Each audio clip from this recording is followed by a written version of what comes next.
Alright, sige, let's start. Magandang gabi po sa inyo and welcome to Light of the Mountain Church of the Nazarene Wednesday night prayer meeting this July 9, 2025. At kung mapapansin niyo po, nasa third quarter na tayo at nasa ninth day na tayo. Konti na lang, kalahati na ng buwan. At ang bilis ng oras, ang dami nangyayari, marami pang mangyayari. Pero tayo ay nagpapasalamat sa kabutihan ng Diyos that despite what's happening around us, in our community, in our environment, in our country, in our neighboring countries, the love of the Lord, the protection of Jesus, and the forgiveness of sin is still abundant sa ating mga nilalang at sa mga mahal niya sa buhay. Kaya tayo nagpapasalamat at nagpupuri sa ating Panginoon dahil sa kanyang kabutihan na pinagkakaloob palagi sa atin. At ako po'y nagagalak dahil po kayo ay nandito para po purihin ang Panginoon natin in spirit and in truth. Sa mga pagkakataon po nito, tayo po ay manalangin at tayo po ay magbigay papuri sa Kanya. Let us pray. In the name of the Father, of the Son, of the Holy Spirit, Lord God, we come before you with grateful heart. Thank you for being our constant refuge as we study your words this night. Open our hearts to your truth. Remind us that no matter what we face, you are always near. At Lord, maraming salamat sa kabutihan mo. Huwag niyo po kami papabayaan. In Jesus' name we pray. Amen at amen. Again, magandang gabi po sa inyong lahat. Siguro, diretso na tayo kasi medyo malaki-laking oras na po ang na ano natin. So, hello, magandang gabi po sa atin lahat. So, alam naman natin na ang problema or ang storm ay nangyayari sa lahat. Tama po ba? Wala naman sigurong tao dito na hindi nagkaroon ng problema sa kanyang talambuhay. Lahat tayo nagkakaroon ng problema. Minsan health problems, financial struggles, relationship issue, but in all of these struggles, in all of this problem, in all of this hindrance, and in all of these trials, we were never alone. And maalala natin dun yung kantang Footprint in the Sun. You lay me in your hand, di ba? God is not a distant God or a passive God. He is our refuge, our place of comfort, our place of safety, and our place of strength when we are weak. So kaya nga po palagi natin sinasabi na pag tayo po ay namomblema, huwag tayong lalayo sa Kanya, kundi lalo tayong lumapit sa ating Panginoon. And because of that, our topic for today is found in Psalms 46 verse 1, and it says, God is our refuge and strength, an ever-present help in trouble. At ang topic po natin is God is our refuge. So, tayo may bibigay po ko, lagi naman po to, ay meron tayong tatlong key or key lesson na kailangan nating maalala at alamin. Number one, nandun na po sa Bible version, God is our refuge. Now, a refuge is a safe place from danger or trouble. Isang refuge, di ba? Refugee is tao na naghahanap ng refuge sa ibang lugar. At makikita po natin to pag tayo po ay sa mga news, di ba, nakikita natin na may mga refugee na tumatawid ng borders para mag-asylum ba yun? Para tanggapin sila, para maging refugee sila. And ganun din po sa atin eh. And we need that refuge kasi ang ingay ng mundo, ang unfair ng mundo, ang gulo-gulo ng mundo, ang nakatakot ang mundo. So we look for this refuge. At kahit gaano tayo kayaman, kahit gaano tayo kalakas, ang kayamanan nauubos, ang lakas nawawala. Ang kagandahan natin, ang kagwapuhan natin ay tumatanda. Nagiging matanda rin tayo, nangihina tayo, nawawala rin yung ating mga physical or materialistic na mga bagay. Nasisira, nananakaw, nasusunog, na napupunit, nababasa, 'di ba? Nagdi-disintegrate or sa in accounting words, nagdi-depreciate. So, a refuge is a safe place from danger or trouble. Kaya nga po sa kanta is, I just want to be where you are, dwelling daily in your presence. Because in the presence of Jesus, in the presence of God, there is refuge. Sa Kanya tayo lumalapit. Kaya po pag may problema tayo, huwag tayong lalayo sa Kanya, kundi lalo tayong lumapit sa Kanya. In every fear, in every anxiety, in every challenges, we can run to God for safety, peace, and guidance. At alam, 'di ba, kung maalala natin yung kantang Jesus Run, 'di ba? Or kahit sabihin natin ano yung parable of the lost son, 'di ba? Nung nakita ng tatay yung parable niya, yung anak niyang lumayas at gumawa ng ano sa kanya, is yung nakita niya tumakbo siya papunta, niyakap niya. Ganun din ang Panginoon sa atin. Ano siya eh, hindi naman siya passive or walang pakialam eh. May pakialam siya eh. Kaya nga hinayaan niya, binigay niya kaya isa-isa niyang anak upang mamatay sa cross para maging kabayaran ng ating kasalanan. So siya yung namatay para dapat tayong mamamatay, pero siya yung namatay para sa atin. Kaya dapat tayo is hindi natin tinitake it for granted yung kanyang sacrifice because of his love for us. Kasi usually 'di ba, we take it for granted those yung mga kabutihan ng ating Panginoon is tinitake it for granted natin. Hindi lang sa Panginoon eh. 'Di ba, usually sa mga taong tumutulong sa atin, minsan we take it for granted eh, na nakakalimutan na natin maging grateful, maging thankful. Now, our reflection here is, where do you usually turn when life gets hard? For me, dati, to be honest, alak, barkada. Yun yung alam ko nun eh. Pero at the end of the day, hindi rin eh. Wala rin eh. Na-experience ko na rin na ilunun ko yung sarili ko sa mga bisyo ko. Sa mga kung ano-anong binibili, ini-experience, kinakain, pinupuntahan. Pero at the end of the day, wala pa rin eh. All of these are temporary. Temporary comfort, temporary peace. In drugs, I tell you, sa mga nakapag-drugs dyan, temporary lang yun eh. Sa mga uminom ng alak, temporary lang yun eh. After nung initial hit, sakit ng ulo mo, sakit ng katawan mo, diba? Those are temporary fixes. Or tinatawag natin band-aid lang, band-aid method. And in the presence of the Lord, yung refuge na makukuha natin sa Kanya, yung comfort and peace, is not temporary. It's a permanent thing. Because tayo mismo dapat maging active doon. Na ang Panginoon kasi, tandaan po natin, ang Panginoon is hindi passive. He's always active. Hindi siya pabanjing-banjing lang, kundi nandyan siya tayo lang hinihintay niya.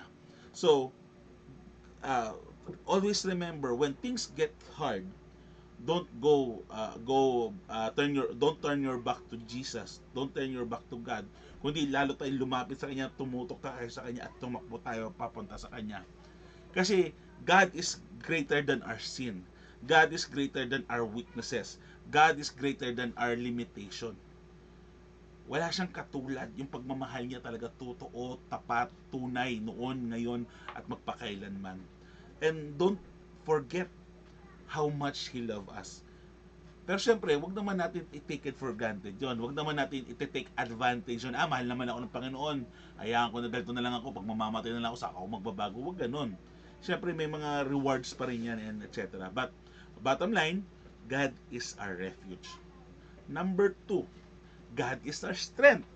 We often feel tired, tama? Sa mga nagtatrabaho, napapagod, minsan nangihina, minsan na-overwhelm, 'di ba? Sa mga sobrang sipag diyan, minsan na-overwhelm na nagkakaroon ka na ng panic attack, anxiety attack kasi sa sobrang dami ng ginagawa mo just to get by day by day. Remember, God gives us supernatural strength. Nakikita natin to sa Isaiah 40:29 to 31. Ulitin natin ha. Isaiah 40:29 to 31. Basahin natin. Isaiah 40:29 to 31. Ang sabi ito, He gives strength to the weary and increase the power of the weak. Wow! Kaya pala sinabi ng is kung sino ang humble, itinataas ng Panginoon. Kung sino yung mga proud, binabaksak o tinitiris, diba? Parang tinitiris. Ito, He gives strength to the weary. He increased the power of the weak. Even youth grows tired and weary, and young men stumble and fall. But those who hope in the Lord will renew their strength. They will soar on wings like eagle. They will run and not grow weary. They will walk and not faint. So, ang ganda nun. Yun yung kapangyarihan ng Panginoon na binibigay sa atin. When we are empowered with the Holy Spirit by God through Jesus, we are binibigyan na tayo ng supernatural strength.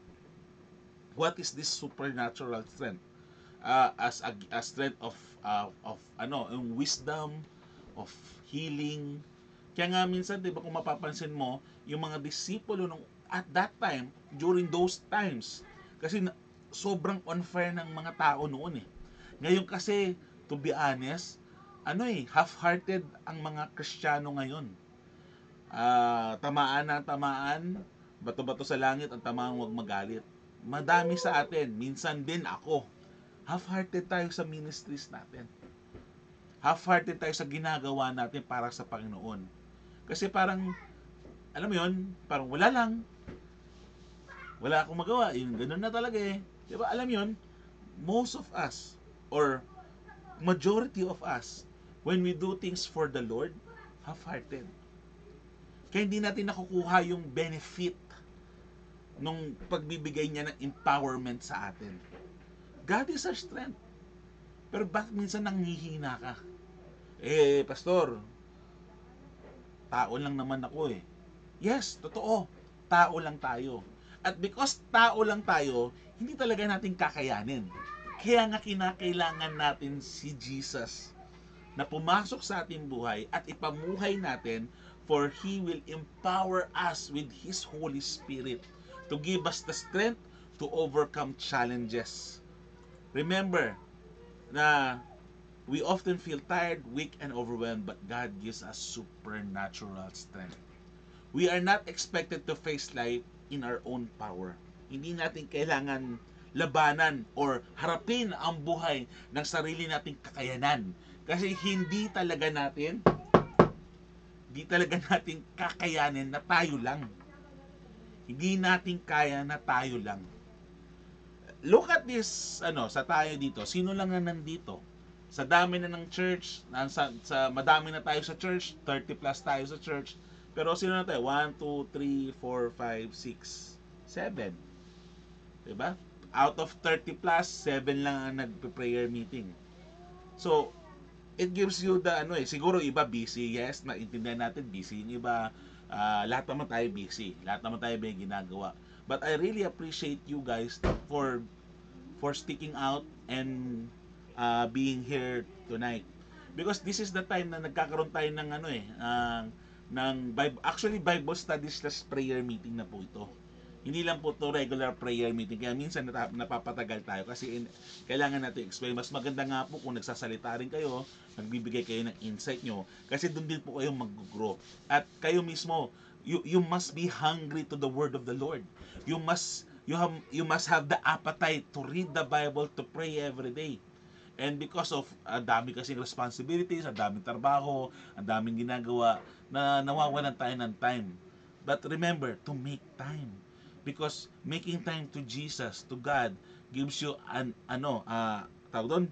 give you an extra edge to the other people in the world.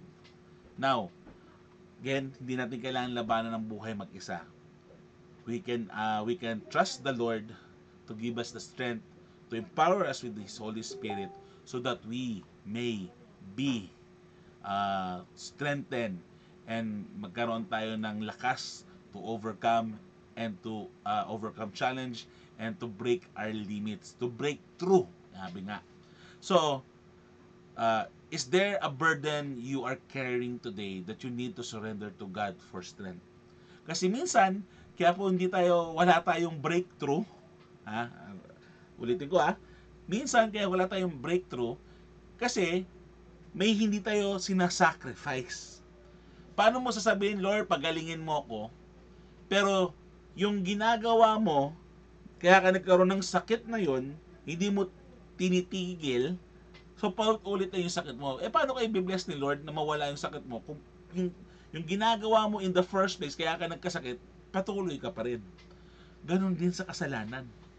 Kaya minsan, wala tayong breakthrough, parang feeling natin, stagnant na lang ang pagiging Kristiyano natin, feeling natin walang nangyayari, walang nagbabago, sinisisi natin yung pastor, sinisisi natin yung simbahan, sinisisi natin yung denomination natin, sinisisi natin yung nangyayari sa buhay natin, yung environment natin, yung community natin, sinisisi natin ibang tao, ayaw natin sisihin sarili natin kasi tingin natin tama tayo.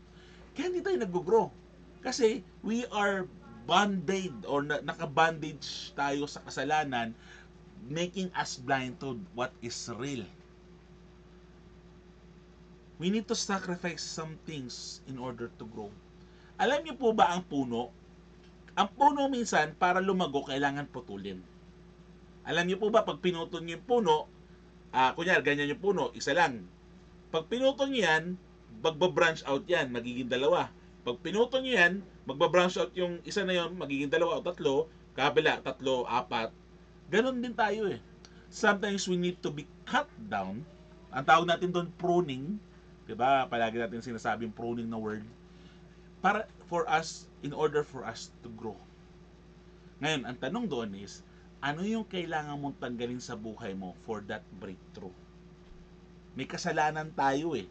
May sin tayo na paulit-ulit nating ginagawa kaya hindi tayo maka-breakthrough.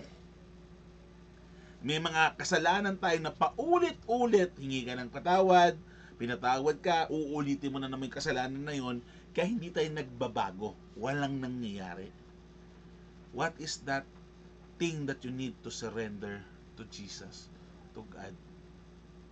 Last but not the least, salamat sa mga ibang nakahabol. God is ever present in trouble. Ang Panginoon, di naman nawala. Di naman nawala. Pero minsan, sinisisi natin si Lord. Nasaan ka, Lord? Bakit hinayaan mo? Ang daling magsisi eh. Di ba? Ang daling magturo eh. Ang daling ikaw kasi, di ba? Madali naman eh. Di ba? Mahirap, anong mahirap? Umamin na ikaw may mali. Di ba? Pinakamahirap nga daw na word sabihin is sorry and I was wrong. That's the two words na pinakamahirap sabihin. Sorry, I was wrong. Diba? Humility, diba? God is ever present in trouble. Again, hindi siya nawala, hindi siya nang snub, hindi siya nang sin zone, hindi siya nang ghost. Nandyan lang siya eh. Hinihintay ka lang magpakumbaba upang at lumapit sa kanya upang ibigay niya lahat ng nararapat para sa iyo. Hindi mo naman kailangan maging mayaman. Hindi mo kailangan maging gwapo, maganda. Hindi mo rin kailangan maging magaling. Ang kailangan ng Panginoon is willing ka.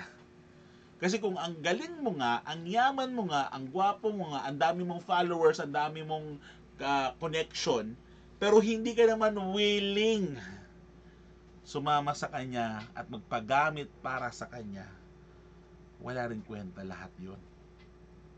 Ang gusto ng Panginoon, mga kapatid, kahit di ka magaling, kahit hindi ka mayaman, basta willing ka magpagamit sa Kanya, gagamitin ka niya.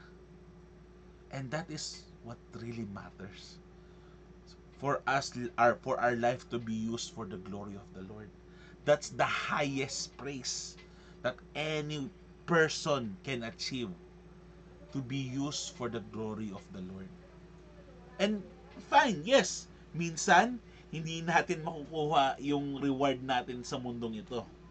Yes, totoo yan. Minsan hindi natin makukuha yung reward sa mundong ito. Pero remember, our reward is in heaven. And that's what really matters. That's what really matters. Sabi nga dito, God is, basahin natin itong Bible verse na to. Wait lang po, Basahin natin yung Psalms 34 verse 18. Oops. Psalm 34 verse 18. The Lord is close to the brokenhearted and save those who are crushed in spirit. God is not only with us in good times, He is especially near in times of trouble. Sabi sa Psalms 34:18, the Lord is close to the brokenhearted and saves those who are crushed in spirit. His presence brings courage and calms and in chaos. Ganun ang presensya ng Panginoon. Again, Hindi siya nawala. Siya lang ay naghihintay para tayo ay magpakumbaba at lumapit sa Kanya. Kasi hindi niya naman pwedeng ibigay yung protection, comfort, peace, and blessing kung ikaw nandiyan ka sa kasalanan pa rin. Diba? Again, God is a just God. He will not contradict himself na, oh, naawa na ako sa anak ko. Sige na, kahit na nga nagkakasala siya, papatawarin ko na siya. Hindi naman pwede yun, di ba? Hindi siya just no kung magkataon. But God is a just God. So tayo, kung alam mo, katulad ko, may kasalanan ako eh. May mga kasalanan ako. Alam na ko, kailangan kong tanggalin. To be honest may mga kasalanan ako na kailangan kong tanggalin. Minsan nahihirapan talaga ako, o madalas nahihirapan ako tanggalin yung mga kasalanan na yun. That's why I constantly ask for forgiveness. Yes, I still constantly do the sin that I am doing. Kaya araw-araw ako nagpapakumbaba sa Kanya. I'm not perfect. I will never say that I am perfect. I will never say that I am better than anyone. Because I am not. I am only blessed by God. Hindi naman ako matalino, hindi naman ako gwapo, hindi naman ako mayaman. But I really praise the Lord for the provision He is always giving to me. Kahit galito ako, yung blessing niya sa akin hindi nawawala. Hindi man ako maging milyonaryo, pero nakakain ako. 3 times, 4 times a day pa. Nakakapunta kung saan-saan. Not because of my own strength, not because of my own capabilities, but because of Jesus. No, hindi ko naman sinasabi na, ay, ganun, doon na lang rin ako. No.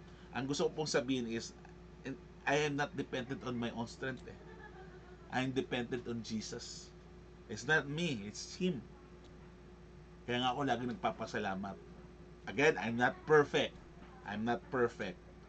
But I want to be used for the glory of the Lord. Again, His presence brings courage and comes in chaos. Now, question or parang challenge sa inyo. This week, meron namang Wednesday, Thursday, Friday, Saturday, Sunday. Tapos 1 week, diba? Next week tayo. Take 5 minutes each day to be still before God. Prayer time, devotional time, quiet time, whatever it is, at least 5 minutes. Read your Bible, pray, or just meditate, tahimik ka lang, pasalamat ka lang sa Panginoon. Tell Him what's on your heart and ask Him to remind you of His nearness. Because Jesus is always near. Hindi siya nawala. Nandyan lang siya palagi. Tayo ang lumayo eh.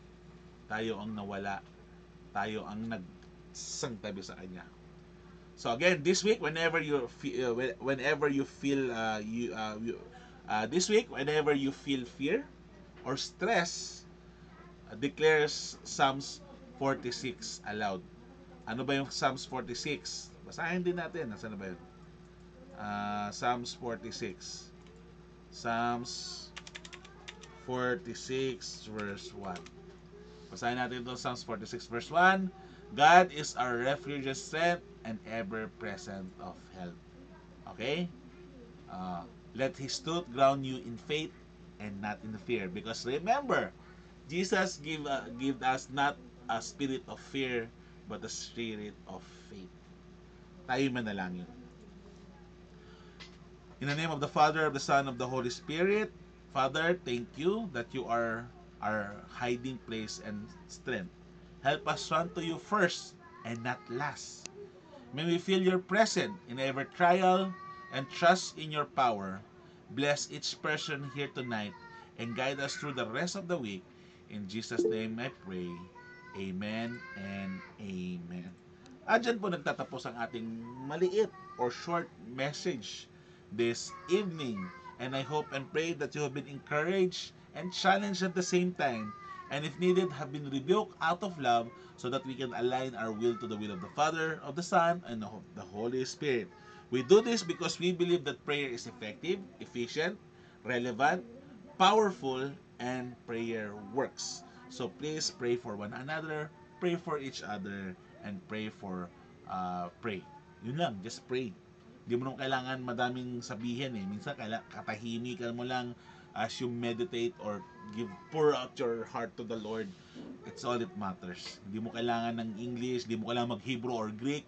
You just be yourself talking to the Lord, and that what really matters. Alright, tayo po'y dumako sa ating prayer request. Okay, bago tayo magtapos sa gabing ito, meron po ba kayong gustong i-share? Now is the time to share. Meron po bang gusto mag-share na kanilang insight, opinion, or may gusto lang kayong i-share sa atin? Pwede po kayo mag-share ng inyong mga ano. So, may gusto po ba mag-share? Kung meron po, i-unmute nyo lang po yung sarili nyo, and you may share po. May gusto po ba mag-share sa gabing ito?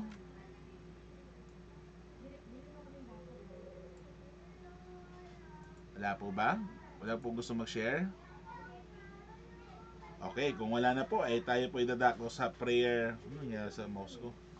Prayer request. Okay, kay Mama, good health of everyone, daily and financial provision, God's protection of everyone, God's sustaining grace, Diva and the Guzman family, syempre Galapon family na rin, Gian's job, Philippine government, economy.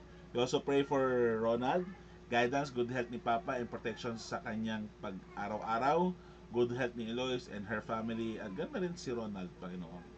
Ayan, tapos pag prayer request ni Ate Mila, ingatan lagi ang kanyang family, sana hindi magkasakit, ang kanyang apo, kanyang mga anak, kanyang asawa, ganoon na kanyang amo, at ganoon din ang kanyang inaalagaan. Okay, sino pa wala? Ate Junaline, ikaw po, prayer request. Faye, prayer request mo. Si Mama, Papa, magkasama na, Rona, Mila, at Chris. Okay. Kaya Ate Chris is long life, financial daily provision, safe travel ni Mami, going home sa Friday, travel ni Mami. Okay na, dapat wala na to. Tapos na yan. Davao, Vietnam, ayos ni Mami, health ni Mickey, Davao Christmas reunion tour, Lasam ni Pastor, more clients, of course this year, praying sa nag-heal na client, fast healing sa akin ang mga sakit. Ako po, prayer request ko, healing din po. Although, medyo pagaling na po ako, pero may times talaga na nag-trigger siya na ang sakit. Tulad kahapon, ang sumakit yung lumbar ko, buong back ko ang sakit, hindi ko ma-stretch, hindi ako makakagalaw ng tama, but I praise the Lord na despite that, nakapag-drive ako, napaayos ko yung kotse ni Mami, and nasundo ko mga bata and mga yon. So yun po, health na lang po muna yun sa akin po, ay health, maging complete healing ako. Bukas may PT session po ko. Okay, ang wala na lang prayer request dito si Faye and si Ate Junaline. Ito, meron na si Faye. Good health, daily provision, healing sa may mga sakit, wisdom and focus sa study ni Andre and Aubrey. At syempre, prayer na rin para sa amin dalawa bilang mag-asawa, sa family namin. Ate Junaline, ikaw po, anong prayer request nyo?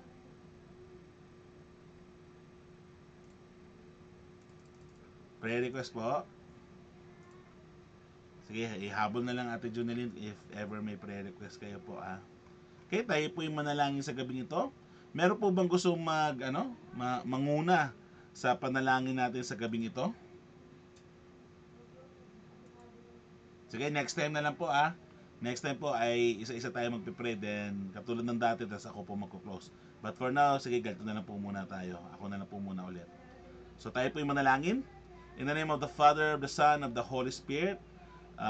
Panginoong Hesus, maraming salamat sa kabutihan mo na pinagkakaloob niyo palagi sa amin. Gabayan niyo po kami, Panginoong Hesus, sa pang-araw-araw, at huwag niyo kami pababayaan. Gabayan niyo po lahat ng aming gagawin, at ganun din sa aming mga plano sa buhay. Gabayan niyo po kami at bigyan niyo po kami ng kalakasan na nanggagaling sa inyo, Panginoong Hesus. Lord Jesus, kami humihingi ng tulong, kami ay humihingi ng kapatawaran, at kami ay humihingi ng provision na nanggagaling sa inyo, Panginoong Hesus. Dahil Lord, pag wala kayo, Lord, ay talagang hindi namin kakayanin ang buhay namin ito. So Lord, kami humihingi ng kapatawaran, bigyan niyo po kami ng kalakasan na gagaling sa inyo, at huwag niyo po kaming iiwanan, Panginoong Hesus. Lord, sa gabi ito, may mga panalangin po kami na ibinibigay sa inyo, Panginoong Hesus. Gabayan niyo po lahat kami, at huwag niyo po kami pababayaan. Lord, sa gabi ito, we are praying for Mama and Papa sa kanilang prayer request, for good health of everyone, daily and financial provision, God's protection of everyone, God's sustaining grace sa Diva family, the Guzman family, at Galapon family, Panginoon Jesus. We also pray for Gian sa kanyang trabaho na hindi siya maimpluwensyahan ng mga kasamahan niya at siya ay manatiling anak ng Panginoon at maging ilaw sa lugar kung nasaan siya na nagtatrabaho. We also pray for the Philippine government economy na tumaas, lalo sa mga flash floods, sa volcanic eruption, sa mga gera na nangyayari sa mundo, Panginoon Jesus. We pray for our protection at guidance, ganda rin po sa economy ng aming bansang Pilipinas. We also pray for the prayer request ni Ronald, guidance daw, Lord, good health ng kanyang papa, and protection sa kanya sa pangaraw-araw, good health ni Eloise at din sa kanyang family. We also pray for Ronald sa kanyang leadership sa NYI, sa kanyang mga plano sa nalalapit na mga araw para sa youth, para sa church, agad din po sa kanyang buhay, Panginoon Jesus.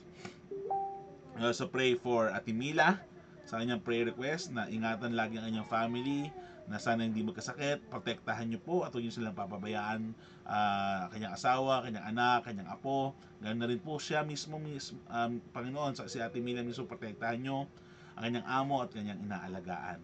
We also pray for Ate Chris sa kanyang prayer request for long and healthy life, financial and daily provision, safe travel, eyes ni Mommy, health ko, Davao Christmas Reunion Tour, plus nila ni Pastor, praying sa mga naghihirap naming clients, fast healing sa akin sa may mga sakit.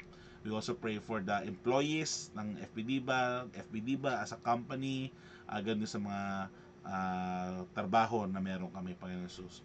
We also pray for faith, for good health and daily provision, health, healing sa may mga sakit, wisdom and focus sa studies, lalo na ni Andre at ni Aubrey. Ganda rin ako, Lord, sa aking pag-aaral. Ganda sa amin dalaw ni Faye bilang mag-asawa, sa mga plans namin, sa mga pangarap namin, sa relationship namin, at ganda din po sa mga buhay-buhay namin, Panginoong Isus. We also pray for Ate Junelyn, prayer request niya, God's protection, provision, conviction, and spiritual growth. My family, relatives, and friends to be part of God's kingdom. Peace and protection sa asawa ko na nasa Saudi. Sa gera, Lord, pangingatan niyo siya ng ibang bansa. Mahinto na sana, Lord, ang mga trahedya doon at protektahan yung kanyang asawa. Ang nagpapasalamat sa Lord sa buhay pang araw-araw, peace of the whole world, Panginoong Isus. Yan ang aming panalangin, Panginoon. Agad din, Panginoong Isus, sa akin, Lord, ang prayer request ko po is complete healing. Lord, alam ko na malapit na akong gumaling, pero may mga times talaga na nagtitrigger na napakasakit, Panginoon, na ang hirap-hirap kumilos, gumalaw, matulog, humiga, umupo, tumayo, maglakad. Lalo na pag nagtitrigger ito, Lord. At Lord, thank you, Lord, na sa mga gamot ay nakakatulong to relieve the pain, to relieve the stress. Lord, gabayan niyo po ako na maging complete healing upang makatulong na ulit ako, makagalaw na ulit ako, at maging maayos na ulit ang buhay, Panginoong Jesus. Lord, gabayan niyo po ang bawat isa sa amin. May you bless us, protect us, be with us, and cover us, Lord, with your most holy and precious blood, Panginoong Jesus. Gabayan niyo po ang bawat isa sa amin at huwag niyo kami papabayaan, Panginoong Jesus. Ibinibigay po namin lahat ng papuri at pagsamba sa ngalan niyo. In Jesus' name we pray. Amen at amen. Maraming salamat po sa inyong ulit lahat. Thank you for joining sa ating prayer meeting. God bless you po. Stay safe at see you soon. God bless you po at magandang gabi po sa inyong lahat. Maraming salamat. Bye-bye po. Ingat po kayo lahat at maraming salamat po sa inyong lahat. Bye-bye. Good night po. Good night, Ate Mila. God bless po. Good night. Bye-bye. Ate Junelyn, ingat. God bless. See you on Sunday po. Bye-bye.